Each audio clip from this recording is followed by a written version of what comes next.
नाम Rolls Royce था। नवाब of Bahawalpur यानी सादिक मोहम्मद खान ने शोरूम के अंदर जाकर इसकी कीमत और दीगर खसूसियात के बारे में पूछना शुरू कर दिया तो सेल्समैन ने समझा कि दीगर लोगों की तरह ये भी इनका वक्त जाया कर रहे हैं, तो उसने इनसे कहा कि आप जाएं, ये कार खरीदना आपके बस की बात नहीं है, क्योंकि ये कार अंग्रेजी खरीद सकता है जिसके पास वाफिर मिकदार में दौलत मौजूद है। दोस्तों, इस बात को नवाब साहब ने अपनी बेइज्जती समझा और इस बात के बाद नवाब साहब लंदन में अपनी रिहायशगाह पर वापस आए और हुक्म दिया कि रोल्स रॉयस शोरूम में फोन किया जाए कि हम इनकी तमाम कारें खरीदना चाहते हैं।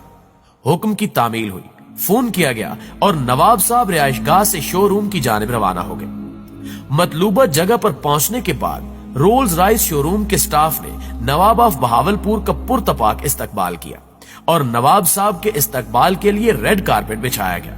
मजीद ये कि जब नवाब साहब इनके शोरूम में अपनी पूरी फोर्स के साथ शाही लिबास में दाखिल हुए तो वहां उस वक्त सिर्फ 6 कारें खड़ी थी, जिन्हें उन्होंने फौरन खरीद लिया और हुक्म दिया कि इन्हें पाकिस्तान भेजने का इंतजाम किया जाए। कुछ दिनों में नवाब साहब और कारें पाकिस्तान आ गई तो नवाब साहब ने अपनी रियासत के म्युनिसिपल कारपोरेशन को हुक्म जारी किया कि इन महंगी कारों से शहर की सफाई और कचरा उठाने का काम लिया जाए।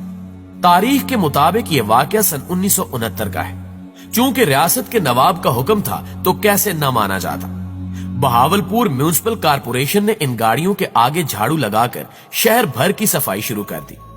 ये खबर पूरी दुनिया में जंगल में लगी आग की तरह फैल गई कि एक महंगी कार वहां कचरा उठाने के काम आती है, जिसके बाद रोल्स रॉयस नामी कारें बिकना बंद हो गई और इनके ब्रांड की बेइज्जती भी हुई, जिस पर नवाब साहब को टेलीग्राम लिखकर माफी मांगी गई और कहा गया कि हमने सारे मामले की तहकीकात करवाई है, तो हमें असल मामला पता चल गया है, जिस पर हम आपसे माजरत खा है कि हमारा स्टाफ आपको पहचान नहीं सका।